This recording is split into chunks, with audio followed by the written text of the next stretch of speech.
சிற்றம்பலம். ஆடும் பரிவேல் அணி சேவல் என பாடும் பணியே பணியாய் அருள்வாய் தேடும் கயமா முகனை செருவில் சாடும் தனி யானை சகோதரனே. திருச்சிற்றம்பலம்.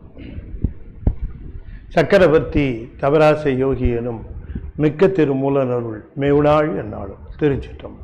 தென்னாடுடைய சிவனே போற்றி, என் நாட்டவர்க்கும் இறைவா போற்றி, ஏகம்பத்துரை எந்தாய் போற்றி, பாகம் பெண்ணூறு ஆனாய் போற்றி, வராய்த்துறை மேவிய பரணே போற்றி, சிராப்பள்ளி மேவிய சிவனே போற்றி, அண்ணாமலையமண்ணா போற்றி, கண்ணாரமுத கடலே போற்றி, காவாய் கனகத்திரளே போற்றி, கைலை மலையானே போற்றி போற்றி, வெற்றிவேல் முருகனுக்கு அரோகரா. திருச்சிற்றம்பலம். அண்ட சராசரங்களுக்கெல்லாம் அதிபதியாக விளங்கக்கூடிய முருகப்பெருமானுடைய ஒப்பற்ற பெருங்கருணையினாலே சென்னை ICF கமலவிநாயகர் சத்சங்கம் மிகச் சிறப்பாக நிகழ்த்தி வருகின்ற திருமந்திர ஞான வேள்வியிலே 9ஆம் தந்திரத்திலே சர்வ வியாபகம் என்பது பற்றி நாம் தொடர்ந்து சிந்திப்பதற்கு திருவருள் கூட்டியிருக்கிறது. பெருமானுடைய வியாபகத்தை பற்றி பல்வேறு விதமாகலாம் எடுத்து சொல்லுகிறார். பொதுவாக சர்வ வியாபகம் என்று சொல்லுகிற பொழுது எல்லா இடங்களிலும் நீக்கமர நிறைந்திருக்கின்றான்.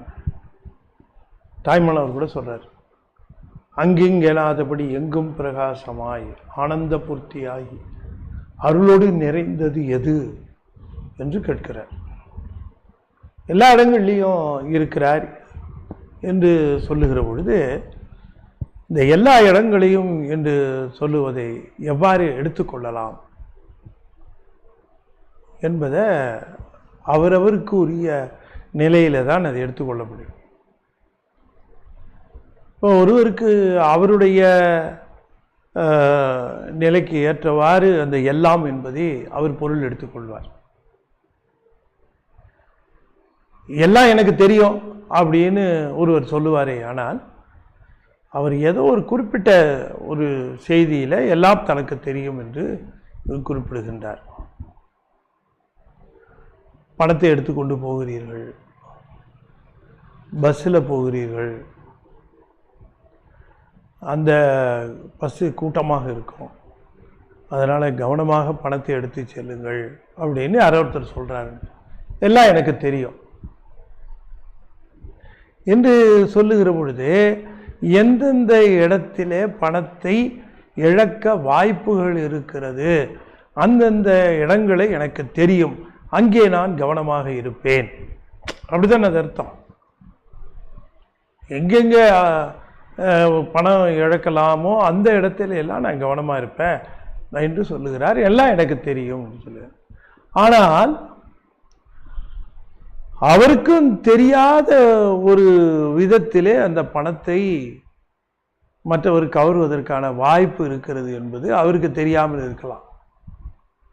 ஏன்னா எல்லாம் எனக்கு தெரியும் என்று சொன்னால் அவருக்கு தெரிஞ்சது எல்லாமே தெரியும்னு தான் சொல்ல முடியுமே தவிர எந்தெந்த விதமாக எல்லாம் பணத்தை கவருகிறார்கள் என்பது அத்தனையும் எனக்கு அத்துப்படி என்று அவர் சொல்லுவதாக எடுத்துக்கொள்ள முடியாது. பணத்தை எந்தெந்த விதமாகலாம் எடுத்துக்கொள்வார்கள் என்பதை அவர் எல்லாவற்றையும் தெரிந்து விட்டதாக சொல்லுகிறார். அப்படி அல்ல. ஒருத்தர் பொருளை காணும் தேடுறார், எல்லா இடமும் தேடிட்டாங்க கிடைக்கல என்று சொல்லுகிறார். இன்னொருத்தர் போறாரு, மேல இருந்து எடுத்துட்டு வர்றார். என்னங்க எல்லா இடத்துலையும் தேடினேங்கிறீங்க, அந்த இடத்த நான் சரியா பார்க்கலங்கிற, கவனமா பார்க்க. இப்போ இந்த எல்லாம் என்று சொல்லுவதை அவரவருடைய தகுதிக்கு தக்கவாறு எல்லாம் என்பதை குறிப்பிடுகிறார்கள். பரமன் எங்கேயோ இருக்கிறான் என்பதுதான் பலருடைய எண்ணம். பரமன் கடவுள் என்பவர் இருக்கிறார், ஆனால் எங்கேயோ இருக்கிறார், எந்த இடத்திலோ மிகப்பெரிய ஒரு இடத்திலே இருக்கிறார். கார்கலமேர் கூட ஒரு பாட்டு சொல்றாங்க, ரொம்ப ஒரு அழகான பாட்டு, அற்புத திரு அந்த அதில் அந்த பாட்டு இருக்கு. அதை சொல்றாங்க,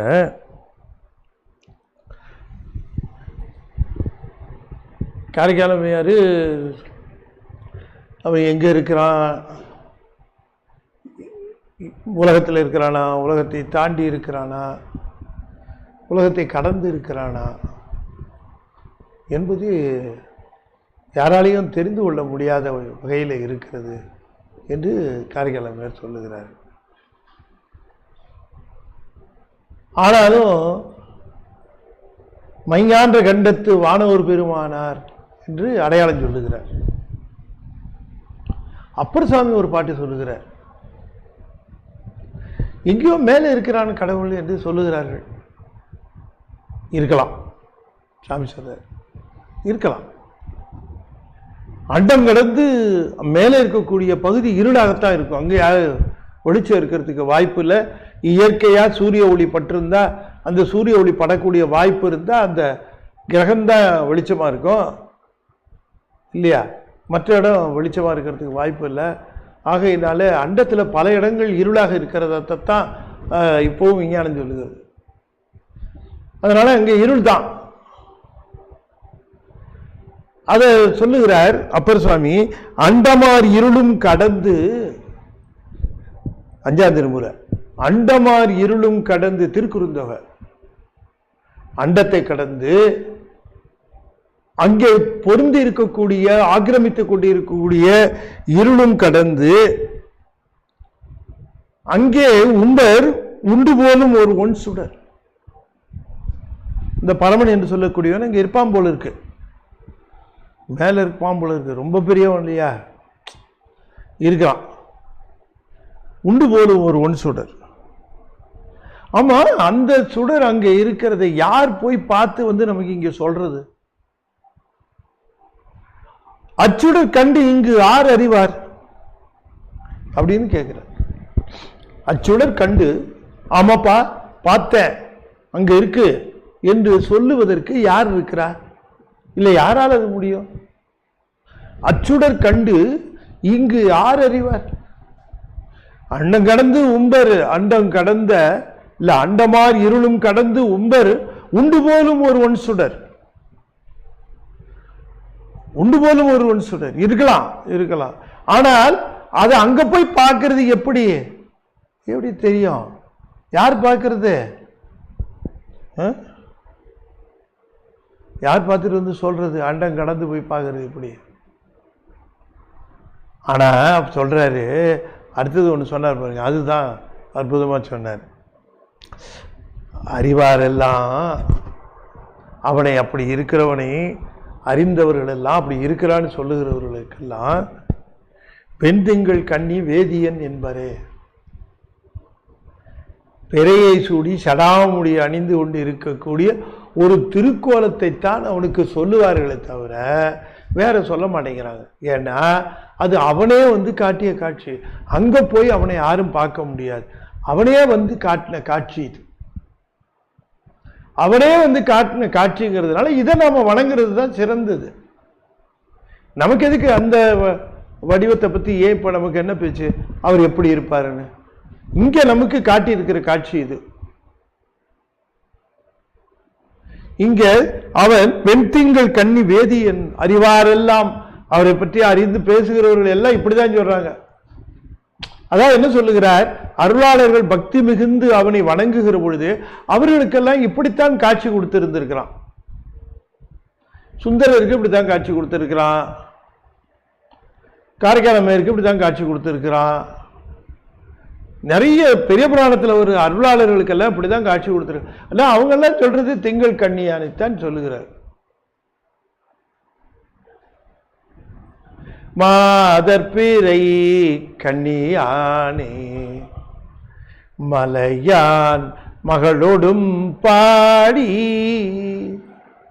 மாதற்பிறை கண்ணியானே மலையான் மகளோடும் பாடி, போதோடு நீர் சுமந்தேத்தி புகுவார் அவர் பின் புகுவேன், யாதும் சுவடு படாமல் ஐயார் அடைகின்ற போது காதல் மடப்பிடியோடும்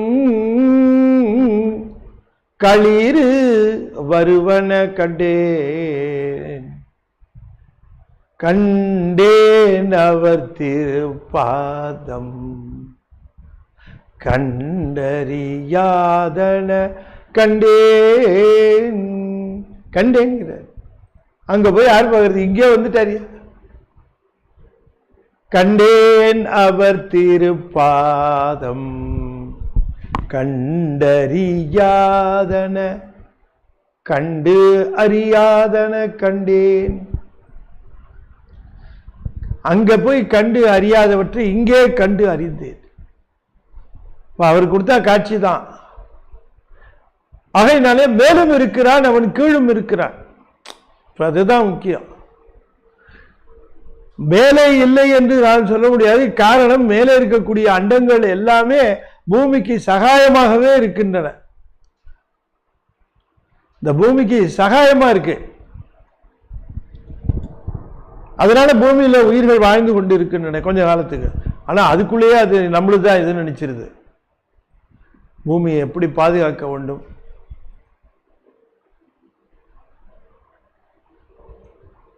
நினைச்சு பாருங்க மேலேயும் இருக்கிறார் அவர் அண்டத்துக்கு மேலேயும் இருக்கிறார் கீழேயும் இருக்கிறார் விண்ணவனாய் உலகேழுக்கும் மேல் உளன் மன்னவனாய் வலம் சூழ் கடல் ஏழுக்கும் தன்னவனாய் அதன் தன்மையில் நிற்பதோர் கண்ணவனாகி கலந்து நின்றானே விண்ணவனாய் உலகேழுக்கும் மேல் உளன் உளன் இல்ல அது உள்ள விண்ணவனாய் உலகேழுக்கும் மேல் உள்ள மன்னவனாய் வலம் சூழ் கடல் ஏழுக்கும் தன்னவனாய் உள்ள உளன் இருக்கு உள்ள மன்னவனாய் வலம் சூழ் கடல் ஏழுக்கும் தண்டவனாய் அதன் தன்மையில் நிற்பதோர் தன்மையில் 2 சுழி நானா போட்டுக்கணும் அதை திருத்தினா விண்ணவனாய் உலகேழுக்கும் மேல் உள்ள மன்னவனாய் வலம் சூழ் கடல் ஏழுக்கும் தன்னவனாய் அதன் தன்மையில் தன்மையில் 2 சுழினான தன்மையில் நிற்பதோர் கண்ணவனாகி கலந்து நின்றானே என்ன சொல்லணும்னா உலகேழுக்கும் மேல் உள்ள விண்ணவனாய் மன்னவனாய் வலம் சூழ் கடல் ஏழுக்கும் தன்னவனாய் அதன் தன்மையில் நிற்பதோர் கண்ணவனாகி கலந்து நின்றானே விண்ணவனாய் எப்படி உலகேழுக்கும் மேல் உள்ள விண்ணவனாய் இந்த 7 உலகங்கள் இருக்க அந்த விண்ணை பற்றி பேசுகிறார் உலகம் 7ங்கிறது 7 கிரக அந்த சூரியன் உள்ளிட்ட மீதி கிரகங்களையும் கூட சொல்லிக்கலாம் இந்த 7 உலகங்களுக்கு அது வேறு என்னென்ன கூட பொருள் சொல்லுவார்கள் ஆனா இந்த 7 இந்த பூமியை சுற்றி இருக்கக்கூடிய 7 உண்டு சூரியன் சந்திரன் செவ்வாய் புதன் வியாழன் வெள்ளி சனி இவைதான் சுற்றி இருக்க இவை இந்த கிரகங்கள் இவற்றுக்கு இன்ஃப்ளூயன்ஸ் உண்டு பூமிக்கு அதன் மேலே ஒரு இன்ஃப்ளூயன்ஸ் உண்டு இல்லையா அது நமக்கு தெரிந்த விஷயம் ஆக இந்த 7 உலகங்களுக்கு மேலே என்று சொல்லுகிற சூரியனுக்கும் அப்பால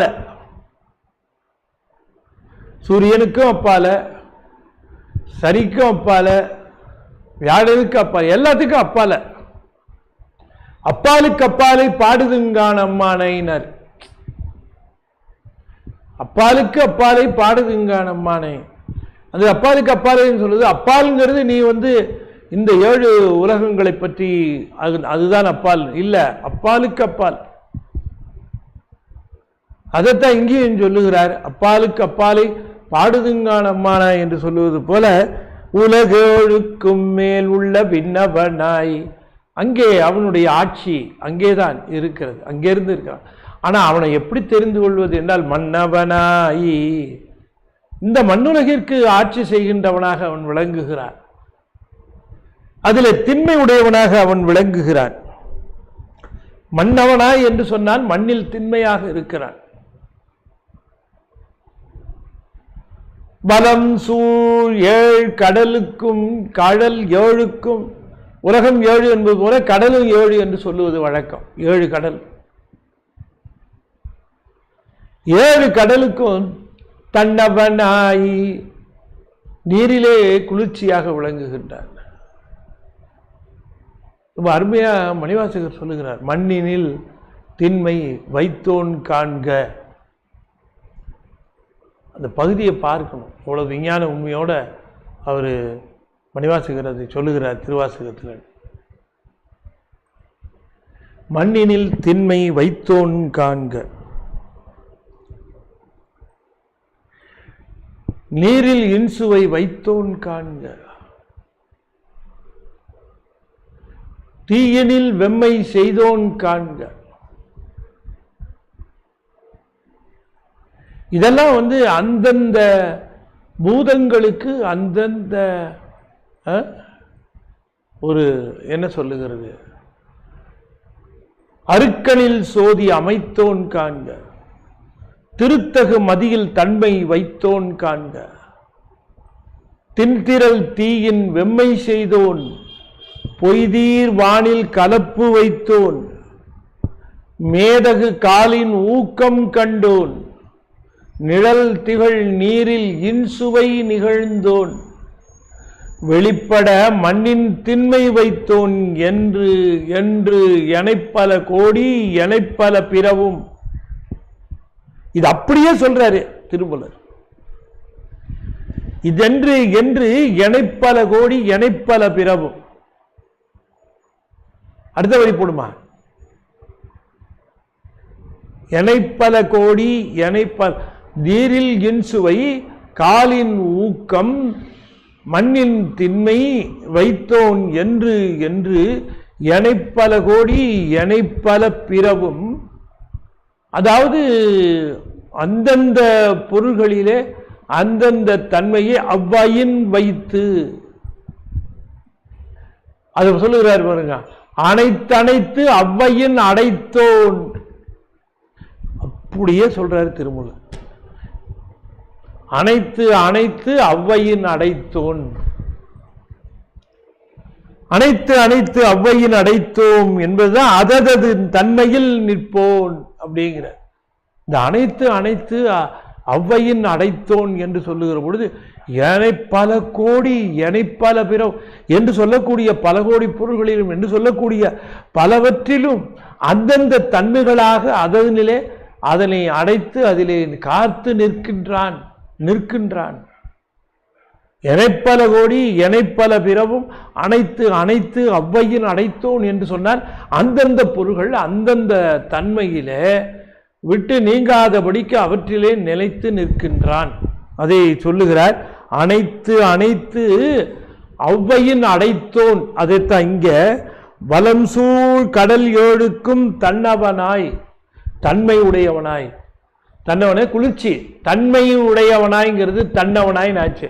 அந்த தன்மைங்கிறது ஈறு கட்டிச்சு. தன்மையில தன்மையானவனாய் அப்படின்னு அர்த்தம். மன்னவனாய், நிலத்தில் திண்மை உடையவனாய், நீரில் குளிர்ச்சி உடையவனாய்,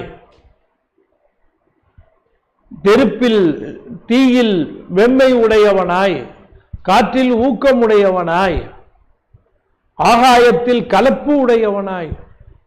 ஆகாயம்தான் குணத்தை தீர்மானிக்குது. அதனாலதான் விண்ணவனாயினார், உலகெழுக்கும் மேல் உள்ள விண்ணவனாய்.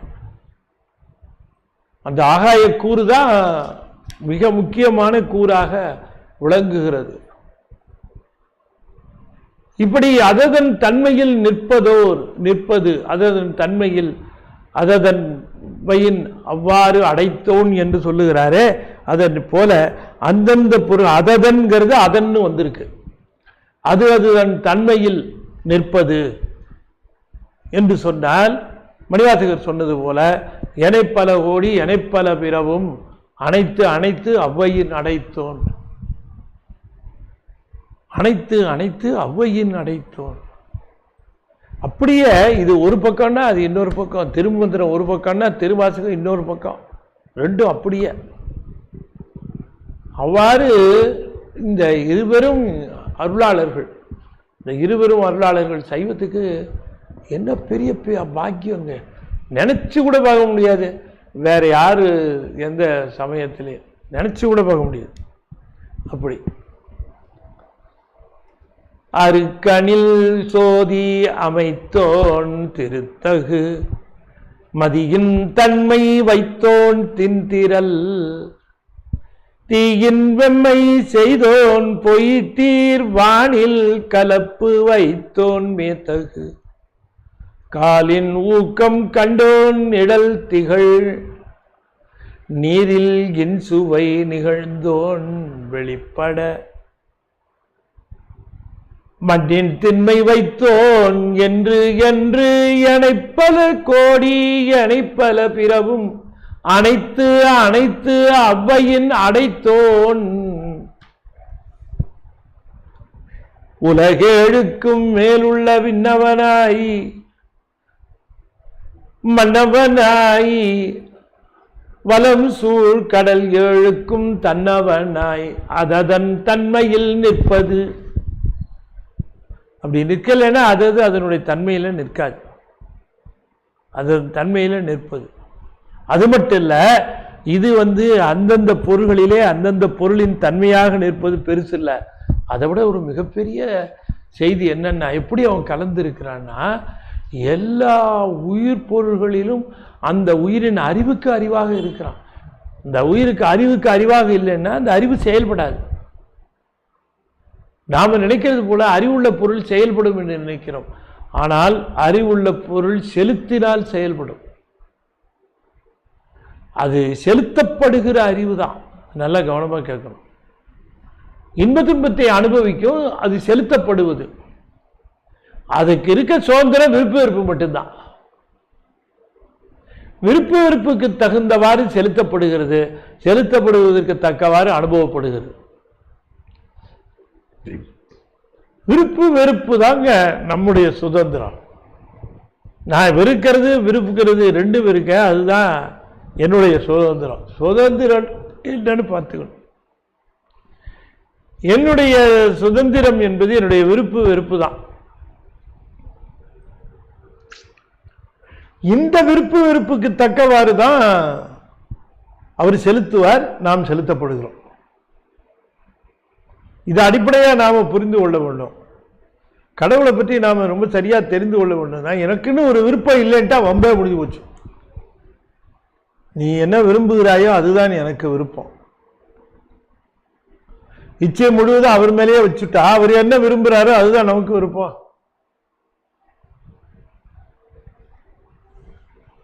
இப்ப கணவனும் மனைவியுமாக இருக்கக்கூடிய ஒரு நிலையில மனைவி கணவனை எவ்வாறு முதல்ல பிடிக்கணும் அப்படின்னு கேட்டா, அந்த நிலை எவ்வாறு, அல்லது மனைவி எவ்வாறு கணவனை பிடிப்பது, இந்த ரெண்டு விஷயத்திலையும் முதல்ல என்னன்னு கேட்டா, கணவனுக்கு எதெல்லாம் பிடிக்கும் என்று தெரிந்து அவையெல்லாம் தனக்கும் பிடிக்கும் என்று பிடிக்காத போதும் சொல்லுவது. பிடிக்காத போது, எனக்கு இந்த வெண்டிக்காய் பொரியல்னா ரொம்ப பிடிக்குமா, அட எனக்கும் தாங்க, எனக்கு வெண்டிக்காய்னா ரொம்ப பிடிக்குங்க, எனக்கு ரொம்ப பிடிக்கும். வெண்டிக்காய்னா ஆகவே ஆகாது அங்க. ஆனா கணவன் இப்ப வெண்டிக்காய் ரொம்ப பிடிக்கும், எனக்கு ரொம்ப பிடிக்குங்க. உடனே பாத்தீங்கன்னா இந்த ஒரு வெண்டிக்காய் சமாச்சாரத்தில் அவன் விழுந்துருவான். அப்படியாம்மா உனக்கு வெண்டிக்காய் பிடிக்குமா,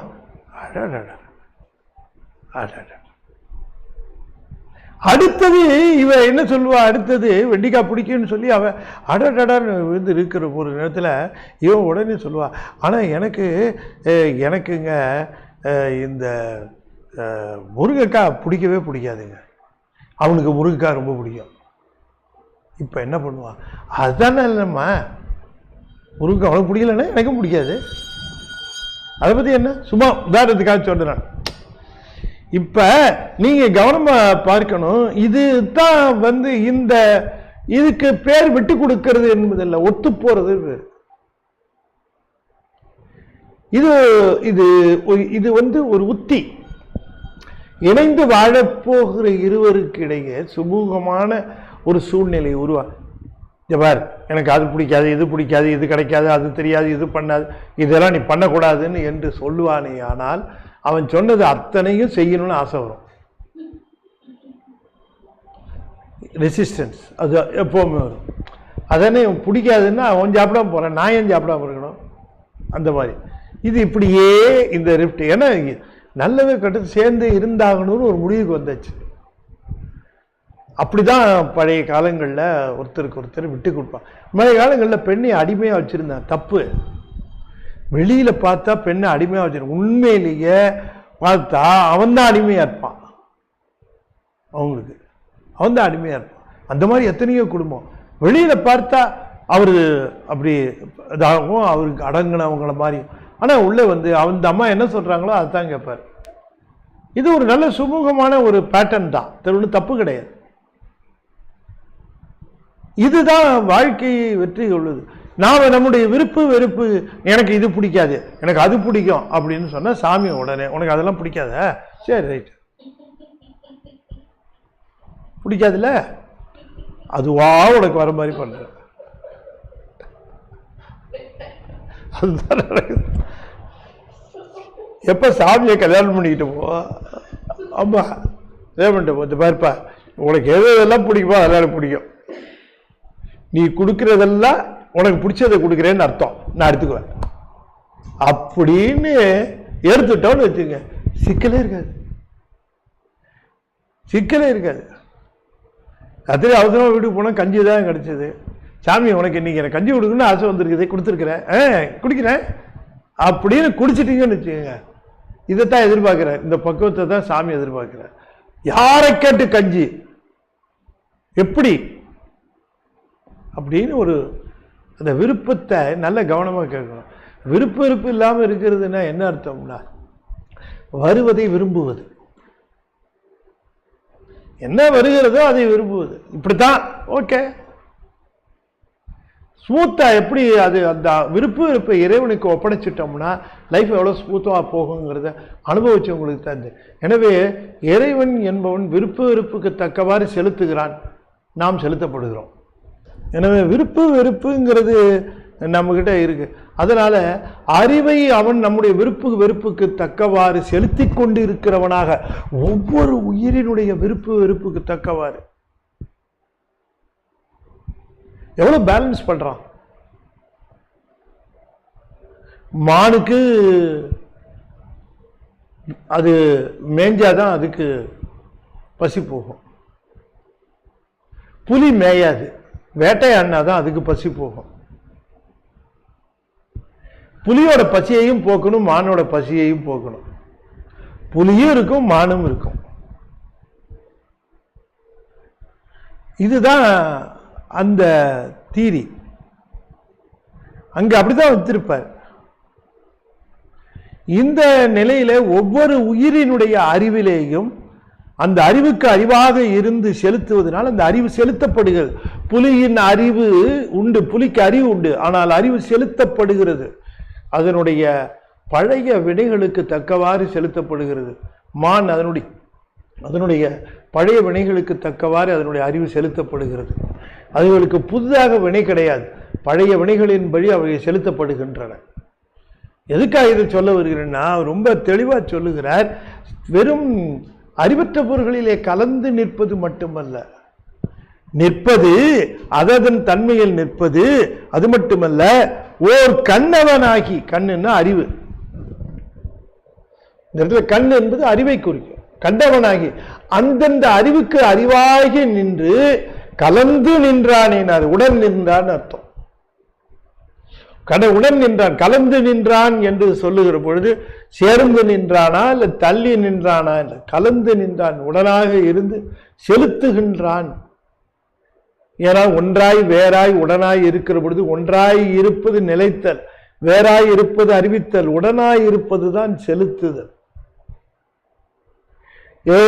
இசையாய் இசைப்பயனாய்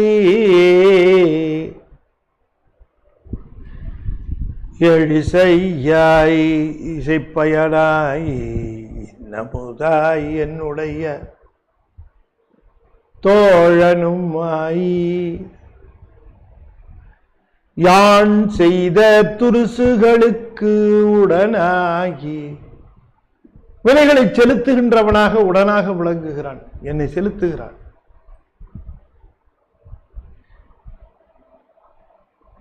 ஏழிசையாய் இசைப்பயனாய் இன்னமுதாய் என்னுடைய தோழனுமாய் யான் செய்யும் துருசுகளுக்குடனாகி மாழை ஒன் கண் பறவையை தந்து ஆண்டானை மதி இல்லா ஏழையேன் பிரிந்திருக்கேன் என் ஆரூர் இறைவனையே. உடனாகி மாழை ஒன் கண் பறவையை தந்தாண்டானே மதி இல்லா ஏழையேன் பிரிந்திருக்கேன் என் ஆரூர் இறைவனையே. அந்த ஆரூர் இறைவனை பார்க்கிற பொழுதெல்லாம் உடனாகி நிற்கிறது தெரியுமா அவருக்கு, ஆரூர் பெருமான். மழையொன் கண் பறவையை தந்தாண்ட ஆரூர் இறைவனை மதியில்லா, எனக்குன்னு மதி கிடையாது, அவர் மதிக்கு மதியாக இருந்து அதனை செலுத்துகிறார். அதனாலதான் மதியில்லான்னு. மதியில்லா ஏழைன்னு சொல்லுவதற்கு காரணம் எனக்கென்று செல்லுகின்ற அறிவு கிடையாது. நான் ஏழை ஏழை என்று சொன்னால் எனக்கென்று அந்த அறிவை செலுத்துகின்ற ஆற்றல் இல்லை. அந்த மதிக்கு மதியாக இருந்து செலுத்துகிறவன் இவன் தான். அவன் உடனாகி இருந்து செலுத்துவான், அறிவுக்கு அறிவாக இருந்து செலுத்துவான். அவர் செலுத்துகிற பாதையில அது போகும், அது செலுத்துகிற பாதையில அது போகும்.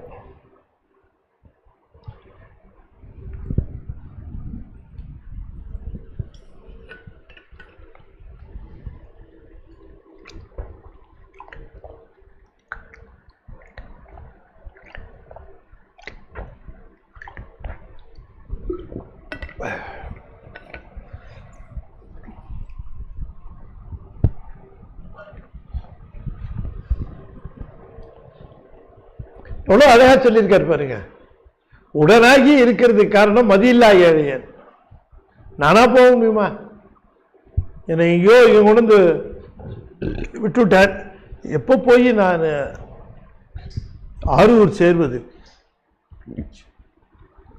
ஏழை ஏன் பிரிந்திருக்கேன் என் ஆரூர் இறைவனையே என்று கேட்கிறார். அதுபோல இந்த உடனாகி இருந்து செலுத்துவதைத்தான் கண்ணவனாகி கலந்து நின்றானே நிற்பது ஓர் கண்ணவன். நம்முடைய அறிவுக்கு அறிவாக இருந்து கலந்து நிற்கின்றான். கலந்து நிற்றல் என்பது உடனாக இருத்தல். அப்படி கண்ணவனாகி என்றால் அறிவுக்கு அறிவாக நின்று உடனாக செலுத்துகின்றான் இந்த உயிரை. எப்படி அந்த உயிர் செலுத்தப்படுகிறது என்று பார்க்கிற பொழுது பெருங்கருணையாளன் பெருமான். பெருமான் பெருங்கருணையாளன். அவன் கருணைக்கு நாம அருகதையே இல்லை. அவன் கருணைக்கு நாம அருகதை இல்லாதவர்கள். அதுதான் முதல்ல நாம தெரிந்து கொள்ள வேண்டும். அதான் ஏழையேன்னாரு. அருகதை இல்லாதவங்க இறைவனுடைய கருணையை ஒட்டி கேட்கிறோம். என்ன அருகதை இருக்கு நமக்கு? எனக்கு உதவி செய்ய, எனக்கு அருள் செய்யன்னு கேட்கிறோம். ஆனால் எனக்கு என்ன அருகதை இருக்கு?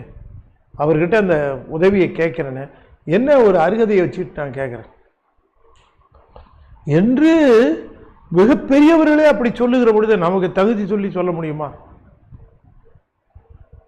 ஆகையினால அவன் எல்லா உயிர்களிலும் கலந்து அறிவாக கலந்து நிற்கின்றான். அது மட்டும் இல்ல, அவன் அந்தந்த பொருள்கள், அறிவற்ற பொருள்களுக்கு அந்தந்த தன்மையுடையவனாகவும், அறிவுள்ள உயிர்களுக்கு அவரவர் தன்மைக்கு தக்கவாறும் அறிவாக விளங்குகிறான். பொருள்களுக்கு அந்தந்த தன்மையிலே கலந்து விளங்குகிறான். அறிவற்ற பொருள்களுக்கு, சடப்பொருள்களுக்கு, அந்த பொருள்களுக்கு அந்தந்த தன்மையோடு இருக்குவதற்கு இருக்கின்றான். உயிர்களுக்கு அதனுடைய தன்மைக்கு தக்கவாறு செலுத்துகின்றான். அந்த தன்மை என்பது விருப்பு வெறுப்பு. செலுத்துவது என்பது அறிவை செலுத்துவதுதான். அவ்வாறு செலுத்துகின்றான். ஆகையினாலே ஒரு உயிரை செலுத்துகிறவன் இன்னொரு உயிரை செலுத்துவான, எல்லா உயிர்களையும் செலுத்துகிறான். அவன் எல்லா உயிர்களையும் செலுத்துகின்றவனாக இருப்பதனால் அவனுடைய சர்வ வியாபகம் புரிகிறது. நான் இங்க இருந்தா என்னை செலுத்துவான், நான் வெளியூர் போனா என்னை செலுத்த மாட்டான். இல்லை, இங்க இருக்கிறவர்களை மட்டுமே செலுத்துவான். பழனியில இருக்கிற முருகன் பழனியை சுத்தி இருக்கிற அடியார்களுக்கு மட்டுமே அருள் செய்வான். பழனிக்கு வருகிறவர்களுக்கு மட்டுமே அருள் செய்வான். கருணையே வடிவமான முருகப்பெருமான் எங்கே அவரை நினைக்கின்றார்களோ அந்த இடத்திலே அருள் செய்வான். அது எப்படி முடியும்? எங்கே நினைக்கிறோம் அங்கே என் முன் தோன்றும் முருகனே என்னாரு அருணகிரிநாத பெருமான். ஆகையினாலே எல்லா இடங்களிலும் விளங்குகின்றான் என்று குறிப்பிடுகின்றார். தொடர்ந்து இந்த கருத்தை தொடர்பாக வைத்துக் கொண்டு மேலும் ஒரு செய்தியை தெரிவிக்கின்றார். அடுத்த பாடல் 12 நின்றனன் மாலோடு நான் முகன் தானாகி நின்றனன் தான் நிலம் கீழோடு மேலன நின்றனன் தான் நெடுமால் வரை ஏழ் கடல் நின்றனன் தானே வளம் கனி யாமே. போன பாட்டில் சொன்ன கருத்தை தான் இதுலையும் சொல்லியிருக்காருன்னு நம்ம நினைச்சிடக்கூடாது. அதாவது இந்த பாட்டில் அதனுடைய தொடர்ச்சியாக ஒரு கருத்தை சொல்லி வருகிற பொழுது அந்த கருத்தை முன்ன சொன்ன கருத்தையே திரும்பவும் சொல்லுவது அனுமதித்து சொல்வதுன்னு பேர். அதுக்கு ஒரு கருத்தை சொல்லுகிற பொழுது அவர் மிகவும் நல்லவர், அவருக்கு வாரிசு கிடையாது, அவர் செல்வந்தர், அவர் உயர்ந்த குணங்களை உடையவர்.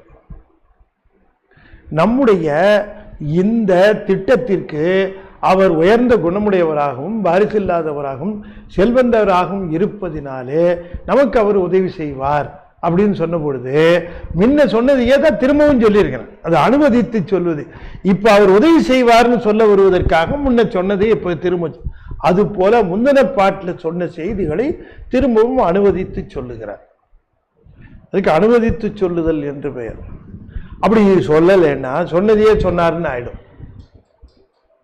கூறியது கூறல் என்பது குற்றம்.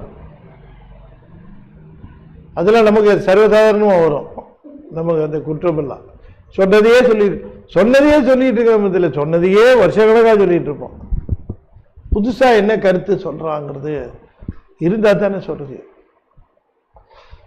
இதுல நின்றனம் சொல் பொருள் பின்வரு நிலை அணி. அப்படி நின்றனன்னு வருது. எப்படி தொடங்கணும்னு அதை சொல்லி கொடுத்துருக்குறாங்க. இந்த பாட்டை எப்படி சொல்லணும்? தான் நிலம் கீழோடு மேல் என்ன நின்றனன்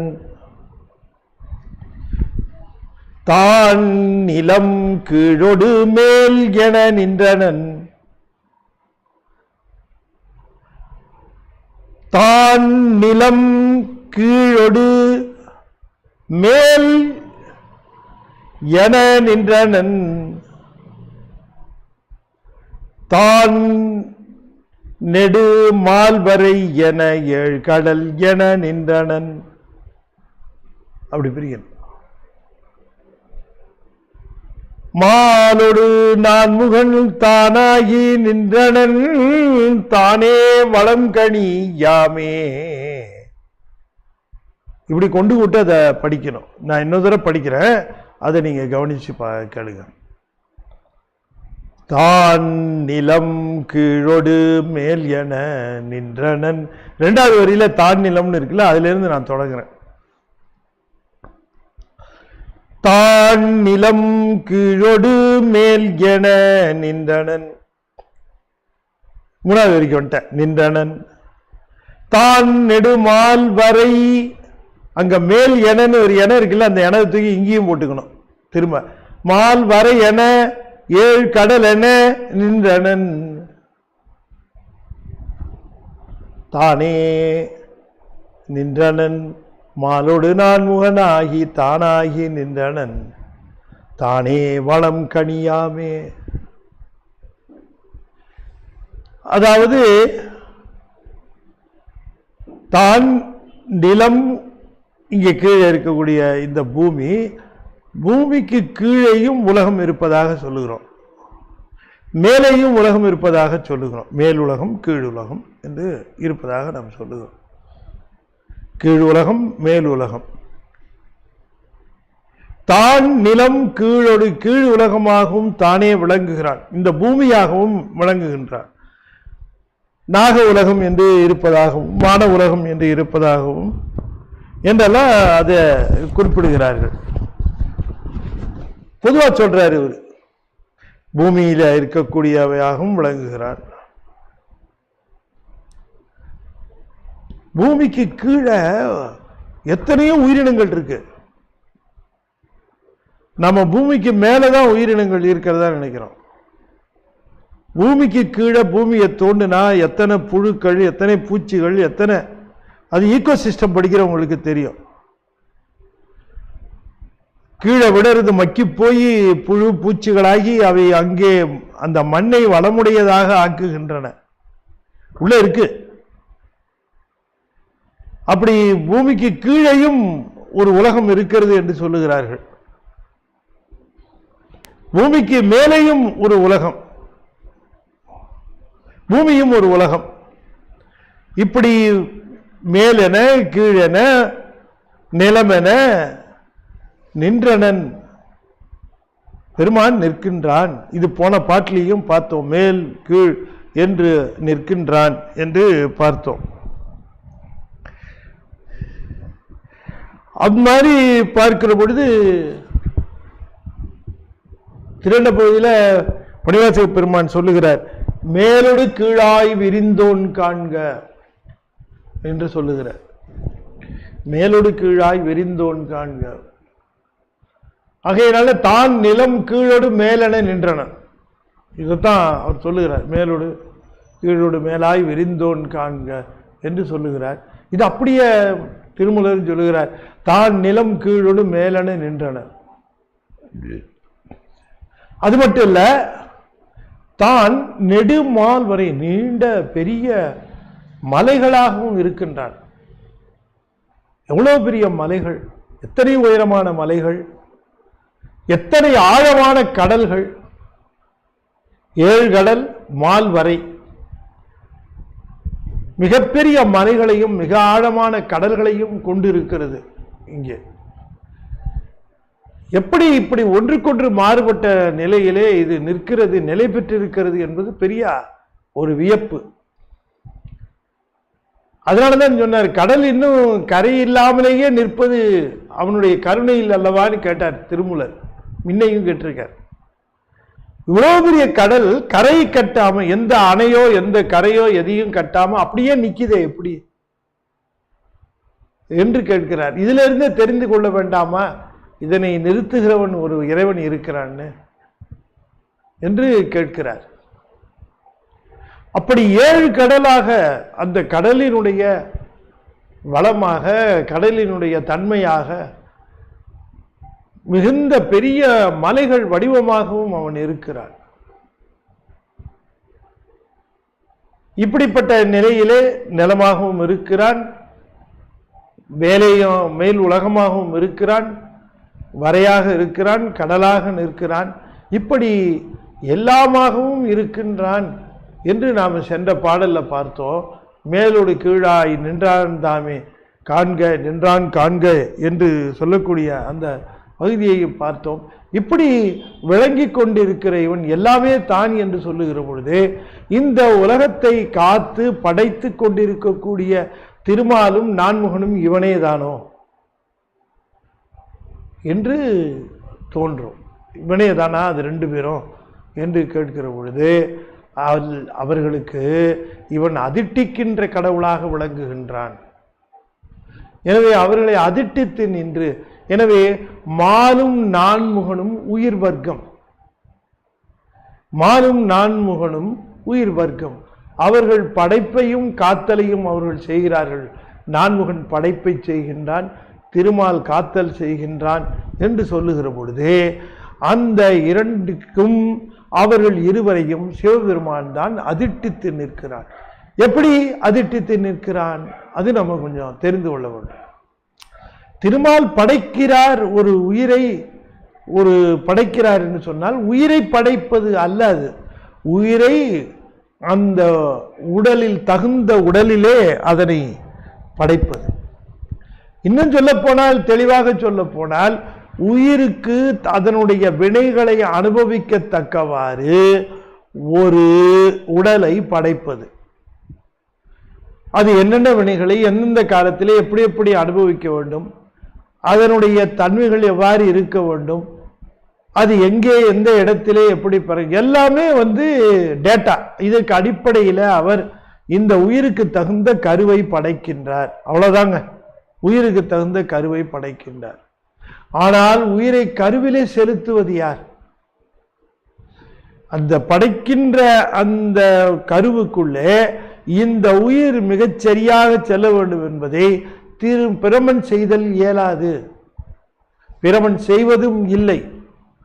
எனவே அதிர்ட்டித்து செய்கின்றார் என்று சொல்லுகிற பொழுது உயிருக்கு தேவையான கரு முதலானவற்றை பிரமன் செய்ய அந்த பிரமன் செய்த அந்த உடலுக்குள் இந்த உயிரை புகுத்துகிறார். அப்ப அந்த உடலை செய்வது பிரமனுடைய சாமர்த்தியமா என்று கேட்டால் அதற்குரிய ஆற்றலை தருகின்றவரும் இவர்தான். எனவே நான்முகன் தானாகி என்று சொல்லுகிறார். நான்முகன் ஆகி என்று, நான்முகனும் தானே ஆகி, தானாகி என்றால் அதிர்ட்டித்து நின்று. பிரமன் என்று சொல்லக்கூடியவன் படைப்பு தொழிலை செய்கின்றான் என்று சொன்னால் படைப்பு என்பதனுடைய தன்மை என்ன என்று புரிந்து கொள்ள வேண்டும். படைக்கின்ற பிரமன் உலகை படைக்கின்றான், அதற்குரிய விதிகளை வகுப்பது யார், அதற்குரிய முறைகளை வகுப்பது யார், அதற்குரிய அறங்களை வகுப்பது யார்? இதுதானே முக்கியம். நீங்க நல்லா சரியா கேட்கணும். வீட்டை இன்ஜினியர் கட்டுகிறார் என்று சொன்னால் இன்ஜினியர் வீட்டை கட்டினார் என்று சொல்லுகிற பொழுது அதற்குரிய முறையை வகுத்தது யார்? வீட்டு ஓனர் தான். அப்ப இந்த வீட்டுக்கு சொந்தக்காரர் யாருன்னு கேட்டா வீட்டை கட்டினவரா சொந்தக்காரரு? இன்னும் சொல்ல போனா இந்த வீடு அவர் தான் சார் கட்டினார். அவருக்கு இன்ஜினியரிங்லாம் தெரியுமா? இல்லை சார், அவர் இன்ஜினியர்லாம் தெரியுது. அப்படின்னா அவர் கட்டினாருங்க நீங்க அப்படின்னா என்ன அர்த்தம்? அப்ப அவர்தான் ஏவுதல் கர்த்தாவாக இருந்திருக்கிறார். இயங்குதல் கர்த்தாவாக இருந்தது எத்தனையோ பேர், பிளம்பரு, இன்ஜினியரு, எலக்ட்ரீஷியனு, இப்படி எத்தனையோ பேர் அங்க பெயிண்டரு, கார்பெண்டரு, அத்தனையோ பேர் அங்க வேலை செய்திருப்பார்கள். ஆனா அத்தனை பேரும் செஞ்ச வீட்டை இவர் தான் சார் வீட்டை கட்டினார்னு ஒரே வார்த்தையில் சொல்லிடுறோம். வீடு கட்டினது இவர் தான் என்று சொல்லுகிறோம். ஆனால் அந்த அத்துணை பேரும் இணைந்து செய்த ஒன்றை ஒருவராக செய்ததாக சொல்லுவதற்கு காரணம் ஏவுதல் கர்த்தா.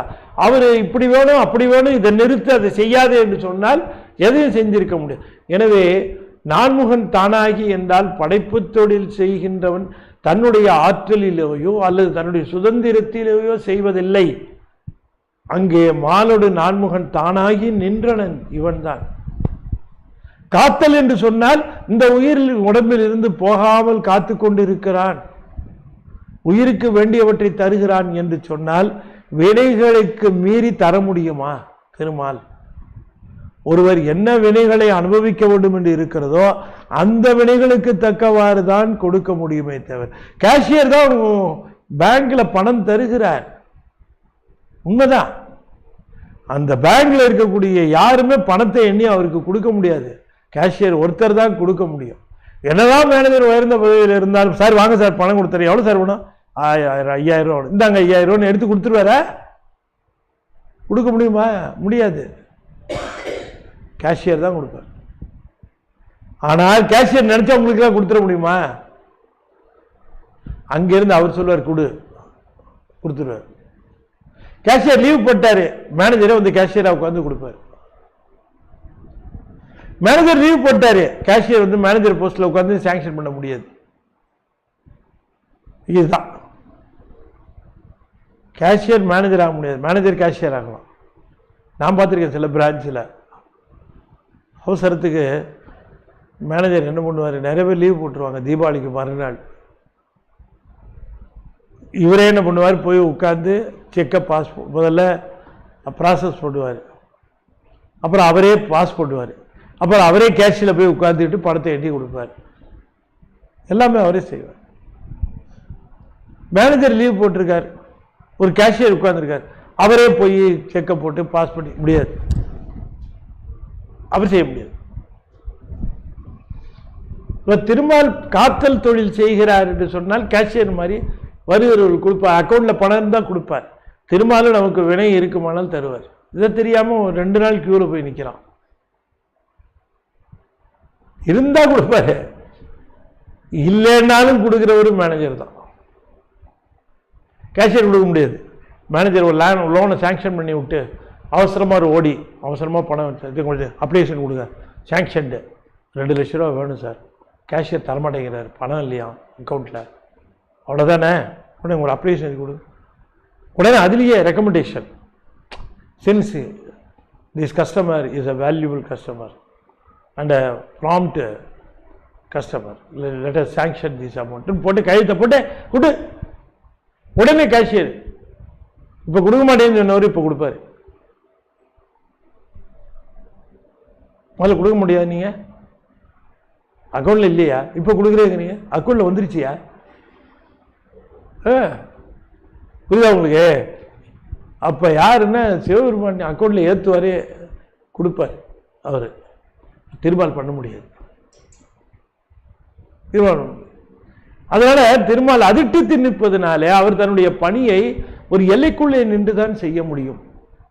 அப்படி எல்லைக்குள்ளே நின்று செய்வதற்கு அவர்களுக்கு ஆற்றலை தருகின்றோம். எனவே எல்லா உயிர்களுக்கும் அறிவுக்கு அறிவாகி இருந்தாலும் போன தடவை சொன்னது போல மேல் உலகம் கீழ் உலகம் இதெல்லாம் பிரமன் படைத்து திருமால் காத்து கொண்டு இருக்கிறார் என்று சொல்லுகிறார்களே என்று கேட்கிற பொழுது, ஐயா இதெல்லாம் எல்லாமே எல்லாத்திலையும் கலந்து இருக்கிறவன் அவர்களிலும் கலந்துதான் இருக்கிறான். ஆனா அவர்களிடம் விசேஷமாக கலந்து அதிர்ஷ்டித்து நிற்கிறான்.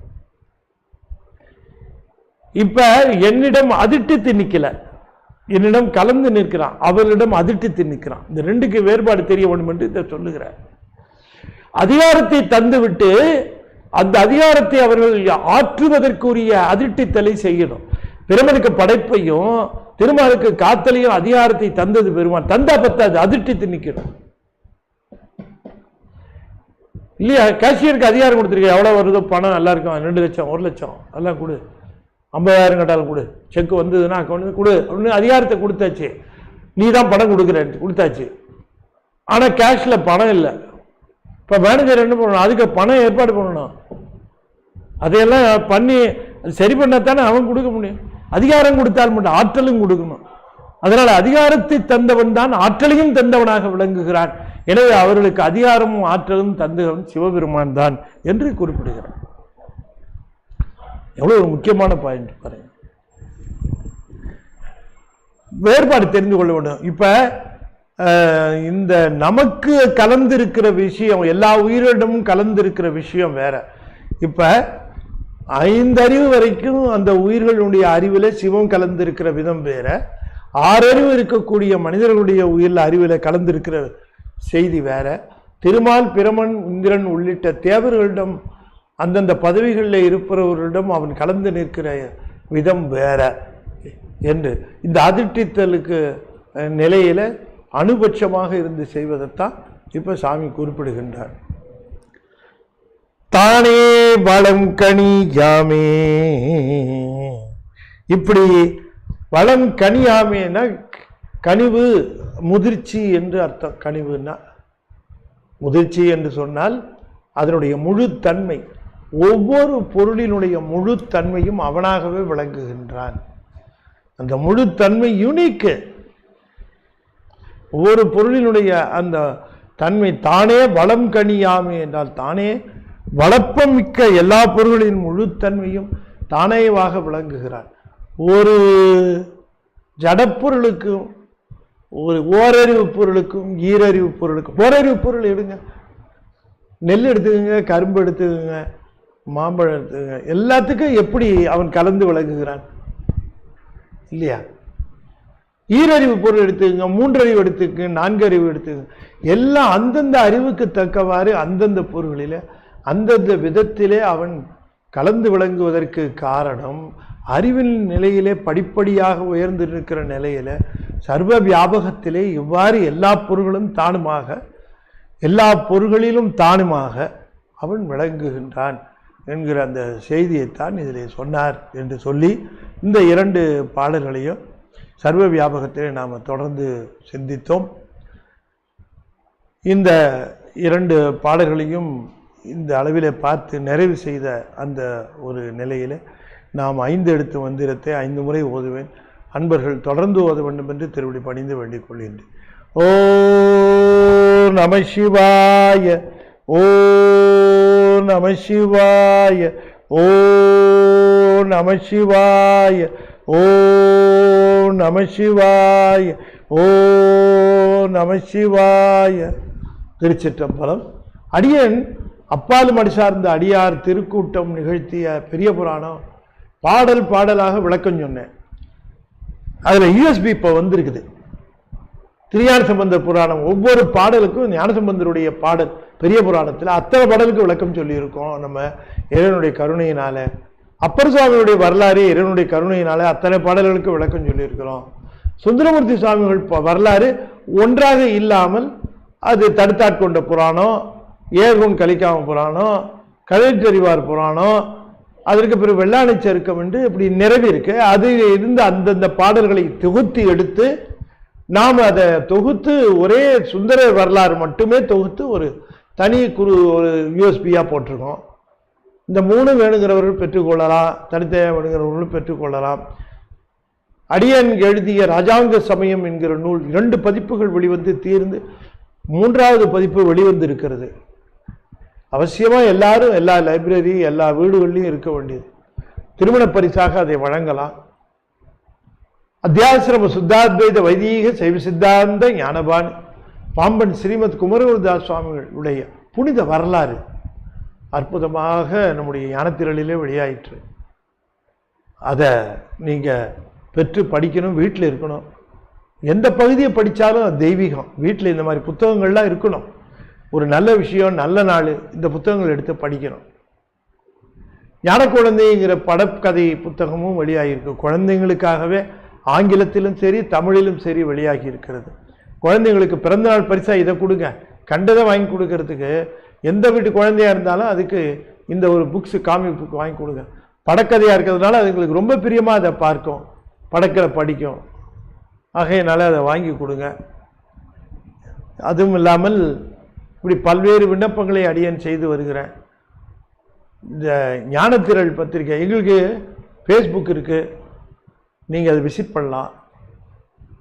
அதே போல் அந்த அட்ரஸ் எல்லாம் வெப்சைட் அட்ரஸ் இருக்குது, ஃபேஸ்புக் அட்ரஸ் இருக்குது, யூடியூப் அட்ரஸ் இருக்குது. சப்ஸ்கிரைப் பண்ணுங்கள் யூடியூபுக்கு. உங்களுக்கு யூடியூப்பில் என்ன நம்ம நிகழ்ச்சி வந்தாலும் உங்களுக்கு அது உங்களுக்கு இன்ஃபார்ம் பண்ணுவாங்க. You will be intimated. அதுவும் இல்லாமல் ஞானத்திரள் பத்திரிகை 12 வருடங்களாக வந்து பிரபலங்களினுடைய விரும்பி படிக்கக்கூடிய புத்தகமாக விளங்குகிறது. அதை நீங்களும் வாங்கி உங்கள் வீட்டில் படிக்கணும். சந்தாதாரராக சேருங்க. இப்போ யுஎஸ் போகுது, ஆஸ்திரேலியா போகுது, மலேசியா போகுது. நீங்களும் வாங்கி படிக்கணும். வெளிநாட்டவர்களாக விரும்பி படிக்கிறார்கள். ஆகையினால நீங்களும் படிக்கணும். மற்ற நண்பர்களுக்கு சொல்லுங்கள், உறவினர்களுக்கு நீங்களே 250 ரூபா தானே சேர்த்து விடலாம்.